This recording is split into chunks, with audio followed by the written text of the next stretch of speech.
Alors je vais revenir. Je veux que tu me dises. Je veux que tu me dises que t'as appelé oncle Eddie. C'est bon, t'es pigé? T'es pigé? Tu ne vendras tes bêtes qu'à lui, compris? Et au prix qu'il aura décidé.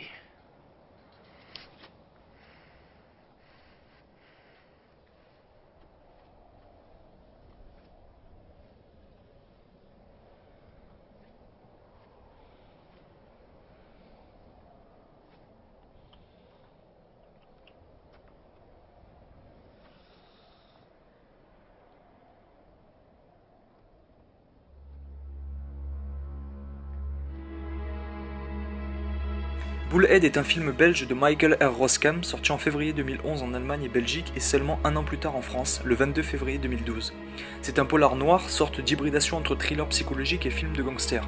Il était nécessaire que je parle de ce film en premier car il fait partie de ces films finalement peu connus par le grand public mais qui méritent une reconnaissance 10 fois plus grande que celle dont il bénéficie déjà. Ce film m'a littéralement mis 4 claques. La première au niveau de la réalisation, la seconde au niveau du jeu d'acteur, la troisième au niveau du scénario, et la quatrième, c'est la bande originale. C'est un film comme on en voit rarement. Il est d'autant plus impressionnant lorsque l'on sait qu'il s'agit de la première œuvre de son réalisateur, qui se verra récompensé pour cela par une nomination à l'Oscar du meilleur film étranger en 2012 sous les couleurs de la Belgique, bien évidemment, et qui gagnera toute une flopée de trophées au sein de diverses cérémonies belges. Le film met en scène Jackie Van Marsenil, propriétaire de bétail dans la province de Limbourg, lié par l'intermédiaire d'un vétérinaire débauché à la mafia des hormones, qui se verra offrir l'opportunité de collaborer avec une mafia d'une province extérieure. Seulement, l'assassinat d'un flic enquêtant sur leur trafic viendra compliquer les choses à mesure que des secrets d'enfance referont surface. Il y a deux raisons pour lesquelles j'ai voulu voir ce film. La première est son sujet, visiblement peu traité au cinéma malgré sa richesse, et surtout aussi pour Matthias Schoenaerts, ou Schoenaerts, je sais pas exactement comment on dit son nom. Le fait est que j'ai découvert cet acteur dans l'excellent De rouille et d'os de Jacques Audiard, dans lequel il m'avait convaincu par son charisme et par son jeu tout en retenue. Seulement, je me demandais si cette performance était uniquement du fait du talent de directeur d'acteur de Jacques Audiard ou tout simplement du talent d'acteur du comédien. Bullhead m'a apporté la réponse à travers son interprétation de cet agriculteur antipathique et renfermé sur lui-même. Schoenaerts est tout simplement bluffant. Rarement un acteur n'aura autant attiré mon admiration que celui-ci. Sa performance est incroyable. Il n'incarne pas seulement Jackie Van Marsenil, il est Jackie Van Marsenil. Ce fameux Jackie Van Marsenil est lui-même un personnage hors du commun, dont le mutisme et le comportement sont justifiés aux environs du premier quart du film. Et nous arrivons ainsi au premier point qui concerne le scénario. Le film vogue sur deux fronts, en particulier lors du premier tiers, alternant flashback et moments présents. Cette partie est tout simplement une leçon de narration, atteignant des séquences d'émotion d'une rare puissance. Malheureusement, la quasi-perfection de cette première partie est légèrement entachée par la suite du film, présentant des séquences inégales. Globalement, c'est du bon, mais Roskam touche l'excellence lorsqu'il se concentre exclusivement sur son personnage principal qui est Jackie Van Marsenil. Les séquences basées sur les gangsters purs et durs sont clairement bien réalisées, mais elles n'arrivent pas à la cheville de celles mettant en scène son personnage principal. Cependant, à la différence d'une grande partie de la critique, je n'ai rien contre les deux garagistes flamands, que certains ont qualifiés d'inutiles et ratés.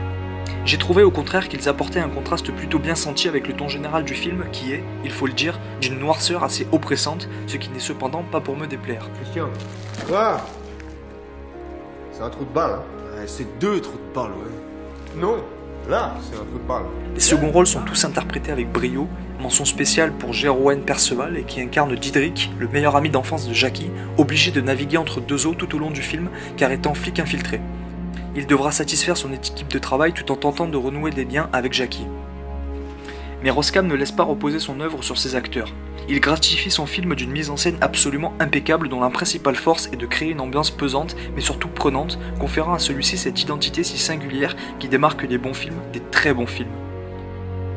Certains parlent d'influence scorsésienne, je ne serai pas de cet avis. Je n'y ai à vrai dire pas vraiment décelé d'inspiration flagrante, j'ai vraiment eu l'impression de découvrir un objet unique lors de mon premier visionnage. C'est sans doute pourquoi le film m'a autant marqué, et cela passe par la création d'un personnage nouveau, Jackie Van Marsenil, qui incarne un style de jeu particulièrement apprécié à Hollywood ces derniers temps, le mutisme camouflant un homme puissant et dangereux.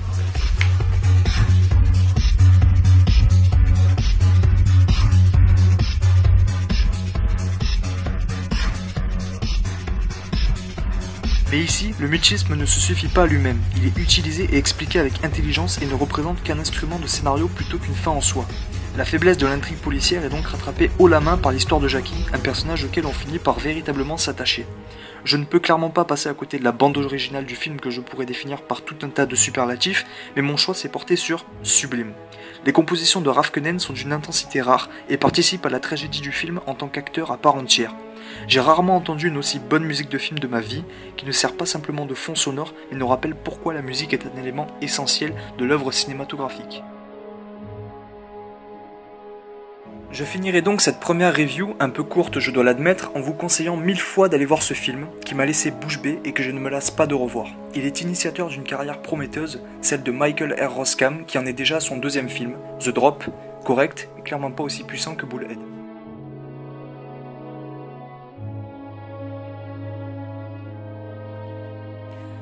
Donc, en conclusion, Bullhead, c'est un des meilleurs films de 2012, une œuvre à ne rater sous aucun prétexte. Allez voir ce film. A très bientôt pour une prochaine review.